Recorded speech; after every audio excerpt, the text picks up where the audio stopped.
mumeze gute nongeye kubasuhuza nabasobanuriye yuko nzabereka ko wakoresha VPN y'ubuntu nawe ukayitunga muri telefone yawe maze ugasezera guhora ugura megabyte za buri munsi. nje ndi igisubizo kuri wowe ubura amamega ukoresha wifashisha muri serivisi zawe, wifashisha wandika ubutumwa online, wandika ucatinga n'abandi. Naje ni igisubizo uyu munsi aho ngiye kubasobanurira intambwe ku yindi, ngiye kubasobanurira kuzageza ubwo nawe uzatunga iyi application, iyi VPN igufasha kuba wakoresha megabyte z'ubuntu maze nawe ikaba ikora neza. Ndabizi neza yuko muri telefone yawe nawe izageramo kandi igakora nta kibazo. Abandi bahari ibyo bakurusha byinshi cyane, ariko wowe utungukiye kuri ino video uri umunyamahirwe. Niba uri mushyashya ibuka gukanda subscribe, ukore no kukazogera kugira ngo uzajye ubona amasomo yacu nk'aya ngaya mu ba mbere cyane. Tudatinze ngiye kubereka ndi gukoresha simukadi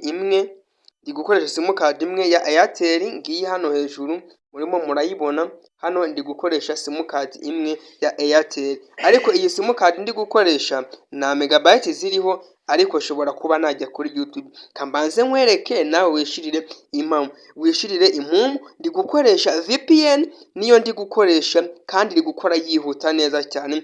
Ushobora kuyifashisha mu bikorwa byawe rero ugasezera guhora ugura megabyte. Ushobora wowe kuba uzifite waraziguze ariko wareka zikarangira ugakoresha iyi VPN nayo nta kibazo. Iyi VPN irabuze kuba yabigufashamo. Kankwereke ndabereka intambwe ku yindi. Ngiye kuba nabereka ko nta mafaranga cyangwa se nta megabyte ifite kuri simukadi yanjye, nawe urimo ubireba. Katurebe ko hariho amamega maze urebe. Urareba balance ni 0, balance hose ni 0 urimo urabyibonera, nta megabyte ifiteho. Aka kantu ugakurikirana akantu ku kandi nzabasobanurira neza uko wakoresha VPN y'ubuntu kandi igakora neza. Iyi video uyirebe intambwe ku yindi paka ugeze ku musozo. Kanze kuri application yanjye ya YouTube ngiye kuyizaho maze mbashe kuba nayifungura urebe agaciro k'iyi VPN, urebe ukuntu iyi VPN ari nziza cyane. Urabona iyo yikonegisi VPN hano hejuru haza aka kantu kameze nk'agafunguzo, kazaho akantu kameze nk'agafunguzo kagaragaza yuko VPN yawe iri gukora nta kibazo. Kadufungure YouTube channel YouTube yacu. Wibuke gusharinga iyi video ku bandi bantu nabo bamenye ubu buryo buri gukora neza cyane. Urabona YouTube channel YouTube yacu ibashije kuba yafunguka. Urabona ko batatwandikiye not recommend. Urabona yuko hano irafungutse neza cyane.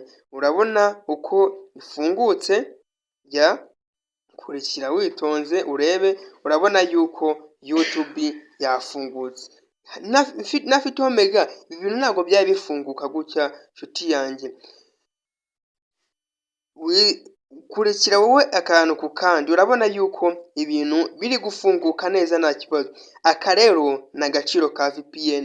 Wareba video nta kibazo, wareba video ukandikamo ibintu birakunda cyane, biranyaruka neza nta kibazo, ukaba wakora nta kibazo.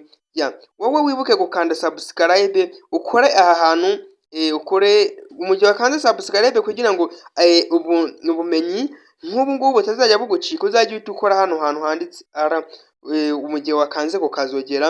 Icyo gihe tayari uhita ubona amamenyesha mu ba mbere, maze bikarangira uhise wegukana amasomo ukayafata mu mutwe, maze bikagufasha kuba wamenya byinshi cyane, ukamenya byinshi cyane mw'ino si y'ikoranabuhanga. urabona ubu ngibi byabaye namwe mwishiriye imumu. Komeze n'intambwe yacu nababwiye intambwe ku yindi, nababwiye uko nzabasobanurira uko wakoresha VPN ya nyayo maze ikaguha megabayiti wikoreshereza. Tudatinze turaza hano muri application yacu ya Play Store, hano urimo urayibona, turaza tube twayifungura, nawe urakoresha browser yawe uri gukoresha muri iyo telefone yawe. Katwikomereze, uraza hano basecingira, aha hasi uri buze kuhabona akantu kanditseho search, aha hasi uri buze kuba wakabona, maze nurangiza uze ugakandeho wandikemo ZAM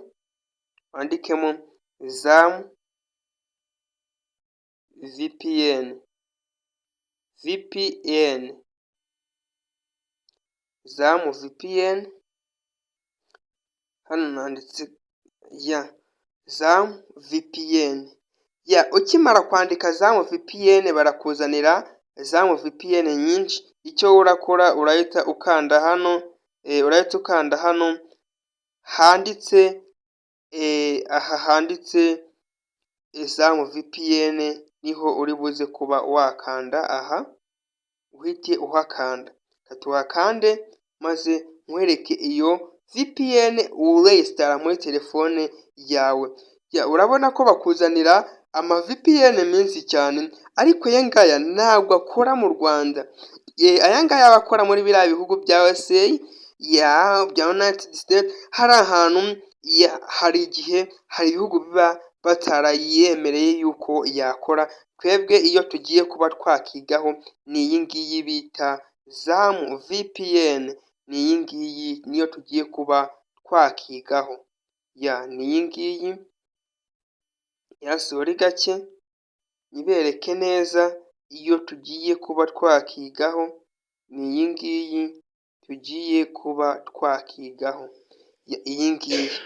Wowe icyo urakora uraza ube wayinstara muri telefone yawe, uraza ube wakora install. Njyewe urabona yuko yabaye install, uri kumva, yabaye njyewe install. Ubwo rero icyo urakora uraza uhite ukanda hano, urahita ukandaho handitse install maze uyinstare muri telefone yawe. Iyi application urayisobanukiwe? Ni ZAM VPN, Net Secure Faster VPN. Urabona neza no mu busobanuro bwayo bagusobanurira neza yuko ahangaha ari Faster VPN. Ahangaha agusobanura ko kwa Faster VPN iranyaruka cyane. Nizere ko wabikoze neza cyane.